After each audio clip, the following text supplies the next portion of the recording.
ஸ்ரீ குருப்பியோ நமஹா, ஸ்ரீ மாத்ரே நமஹா. இறையடியார்கள் அனைவருக்கும் அன்பான வணக்கங்கள். படுக்கை அறை சம்பந்தப்பட்ட வாஸ்து ரீதியான சில கேள்விகளுக்கு தற்பொழுது பதில் சொல்ல காத்திருக்கிறேன். அது சம்பந்தப்பட்ட கேள்விகளை என்னுடைய மாணவர் தொடர்ந்து கேட்பார். அதற்கான பதிலும் தெளிவும் உங்களுக்கு தற்பொழுது கொடுக்க காத்திருக்கிறேன்.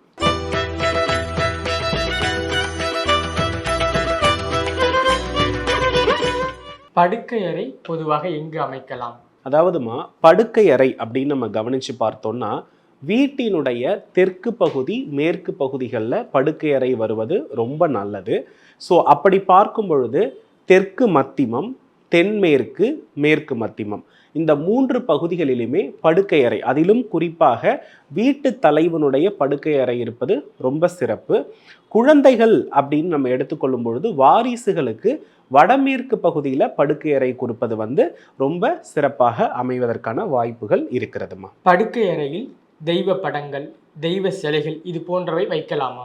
பொதுவாக படுக்கை அறை அப்படின்னு நம்ம எடுத்துக்கொள்ளும் பொழுது அது முழுவதுமாக செவ்வாயினுடைய ஆளுமையை குறிக்கிறது. காலப்புருஷ அடிப்படையில் பார்த்தோம்னா செவ்வாய் வலுக்கக்கூடிய இடத்தில் குரு பகவான் நீச்சமாகிறார். பொதுவாக படுக்கை அறை என்பது இரவு முழுவதும் நாம் பயன்படுத்தக்கூடிய இடம். பூஜை அறை என்பது பகலில் நாம் பயன்படுத்தக்கூடிய இடம். ஸோ இந்த இடத்துல இந்த குருவும் செவ்வாயும் இரு துருவ கிரகங்கள், அதாவது எதிரெதிர் கிரகங்கள் அப்படின்னு நம்ம எடுத்துக்கலாம்.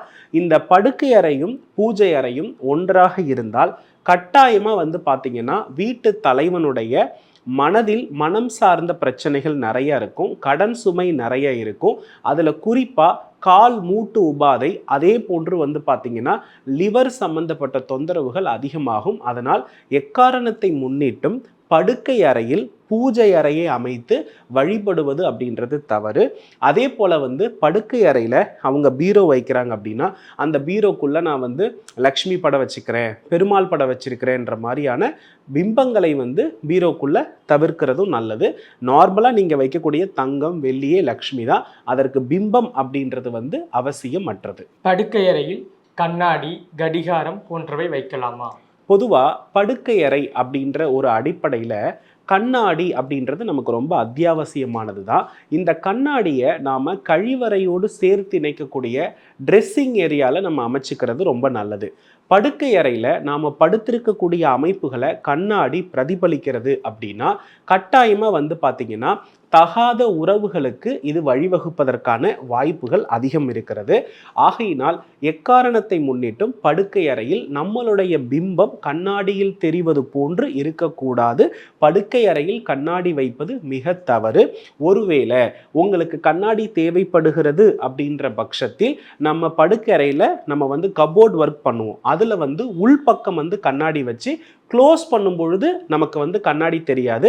ஆனால் கபோர்டை ஓப்பன் பண்ணால் கண்ணாடி தெரியும். தேவைக்கேற்ப பயன்படுத்திக்கிட்டு க்ளோஸ் பண்ணிக்கிறது நல்லது. ஆனால் நம்ம படுத்திருக்கக்கூடிய பிம்பம் எக்காரணத்தை முன்னிட்டும் கண்ணாடியில் பிரதிபலிக்க கூடாது.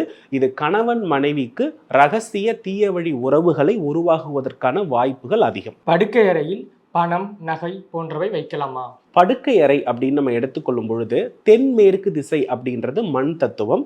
இந்த மண்ணுக்குள்ளே தான் நமக்கு தங்கம், வெள்ளி, வைரம் இதெல்லாம் இருக்கிறதுனால தென்மேற்கு திசையாக இருக்கின்ற பட்சத்தில் தாராளமாக நீங்கள் துணி தொடர்பு இல்லாமல் தனியாக பணப்பெட்டகத்தை நீங்கள் என்ன பண்ணிக்கலாம்னா தாராளமாக வைத்து பயன்படுத்தலாம். மற்ற அறைகளை காட்டிலும் தென்மேற்குக்கு நல்ல முக்கியத்துவம், அது படுக்கை அறையாக இருக்கிற பட்சத்தில் வைத்து கொள்ளலாம். படுக்கை அறையில் உணவு சாப்பிடலாமா? இந்த படுக்கை அறையில் பார்த்தீங்கன்னா தின்பண்டங்கள், உணவு சாப்பிட்றதுன்றது ரொம்ப ரொம்ப கெடுதலான ஒரு பழக்கம். இந்த படுக்கை அறை, கட்டில் என்பது செவ்வாயை குறிக்கும், உணவு என்பது சனியை குறிக்கும். யாரெல்லாம் இந்த தவறுகள் செய்கிறார்களோ கண்டிப்பாக அவர்கள் வாழ்க்கையில் அதாவது படித்த படிப்பை முழுமையாக பயன்படுத்தாமல் வீட்டில் பிறரை சார்ந்தே வாழ வேண்டிய நிலை ஏற்படும். அதே போல் அடிக்கடி வயிற்றுப்புண், அறுவை சிகிச்சை தொந்தரவுகள் இருக்கும். நல்ல ஒழுக்கம் அப்படின்ற ஒரு விஷயம் அவர்களிடத்தில் நிறைய பாதிக்கப்படும். இதனால் பார்த்தீங்கன்னா பொருளாதார மேன்மையோ, எந்த பெண் கட்டிலில் அமர்ந்து சாப்பிட்றாலோ கணவனால் பிரச்சனை இருக்கும். ஆண் சாப்பிடுகிறார் அப்படின்னா நிச்சயமா அவருடைய வாழ்க்கை அப்படின்றது போராட்டம் என்று சொல்வதை விட அவருடைய வாழ்க்கை அழிவுக்கு அவரே காரணமாக இருப்பார். இந்த தவறை செய்தால் கடன் சுமை உறுதி, வாழ்க்கை சுமையும் உறுதி. படுக்கை அறையில் படிக்கலாமா? பொதுவா படுக்கை அறை அப்படின்னு எடுத்துக்கொள்ளும் பொழுது அது வந்து கட்டில் வந்து செவ்வாய், அது நம்மளை தாங்குவது. எப்படி கால் மூட்டு நம்மளை தாங்குதோ அது போல கட்டில் என்பது நம்மை தாங்குவது. அதன் மேல் போட்டிருக்கக்கூடிய பஞ்சு மெத்தை என்பது நமக்கு சுக்கிரன்.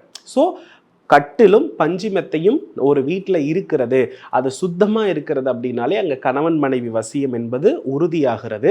ஸோ அது படுக்கை அறையாக இருக்கிற பட்சத்தில் நம்ம என்ன பண்ணக்கூடாதுன்னா அங்கே புதன் காரகத்துவம் சரியாக செயல்படாது. ஏன்னா படுக்கை அறை என்பதை நம்ம எப்போ பயன்படுத்துவோம்னா இரவு நேரத்தில் தான் நம்ம பயன்படுத்துவோம்.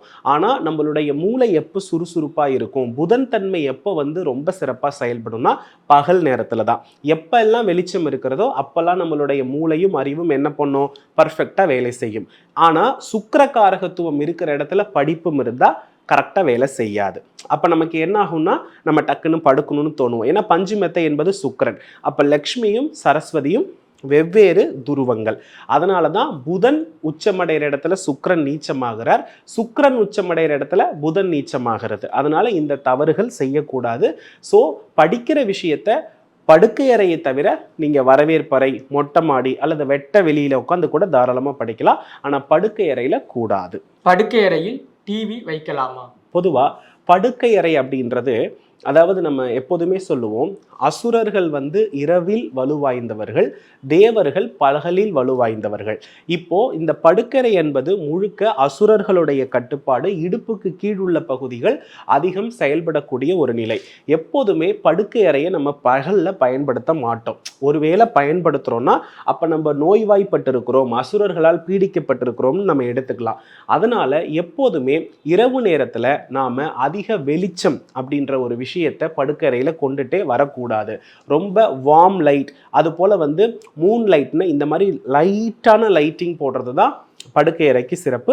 இல்லைனா சுத்தமே வெளிச்சமே இல்லாமல் இருட்டில் உறங்குறது தான் மூளைக்கு நல்லது. ஏன்னா இருட்டில் மூளை ஓய்வெடுக்கும், வெளிச்சத்தில் வந்து பார்த்தீங்க அப்படின்னா மூளை சுறுசுறுப்பாக இருக்கும். நீங்கள் அந்த பெட்ரூமில் நீங்கள் டிவி வைக்கிறீங்க, ரொம்ப பவரான லைட் போடுறீங்க அப்படின்னா கண்டிப்பாக அடுத்து உணவு முறையும் சேர்ந்தே அங்கே பயணிக்க வேண்டிய நிர்பந்தம் வரும்.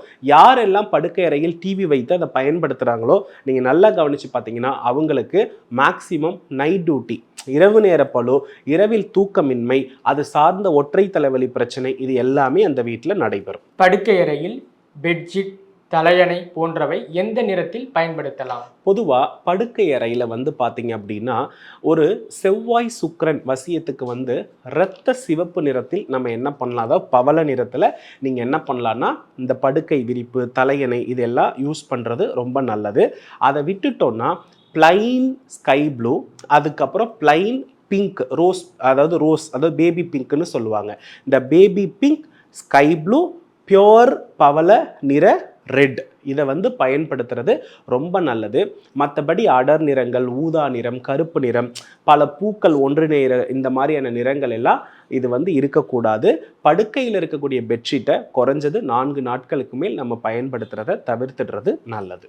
படுக்கை அறைக்கு சுவற்றிற்கு எந்த நிறம் பயன்படுத்தலாம்? பொதுவாக எந்த ஒரு அறையாக இருந்தாலும் பிரணவ வாஸ்து முறைப்படி தரை வந்து அடர் நிறமாகவும் சுவர் வந்து பார்த்திங்கன்னா வெளிர் நிறமாகவும் இருக்கிறத தான் நம்ம அறிவுறுத்துகிறோம். அதனால் படுக்கை அறையில் கணவன் மனைவி அந்யூன்யம் மேம்படணும்னா இளம் ரோஜா நிறத்தை பயன்படுத்துறது, இளம் சந்தன நிறத்தை பயன்படுத்துறது நல்லது. கட்டில் எந்த உலோகம் பயன்படுத்தலாம்? பொதுவாக இரும்பு கட்டில், கயிறு கட்டில் இதெல்லாம் வந்து படுக்கை அறை அப்படின்னு வரும்பொழுது அதில் போட்டு பயன்படுத்துறதை தவிர்த்துடணும். ஆனால் எங்கே பயன்படுத்தலாம்னா வீட்டுக்கு வெளிகளில் வெட்ட வெளி பகுதியில் பயன்படுத்தலாம்.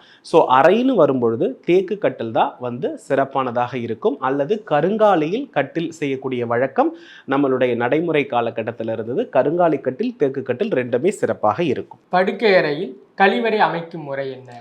பொதுவாக படுக்கை அறை அப்படின்னாலே ஒவ்வொரு அறையினுடைய வடமேற்கு பகுதியில் தான் நாம் என்ன பண்ணணும்னா கழிவறை அமைக்க வேண்டும்.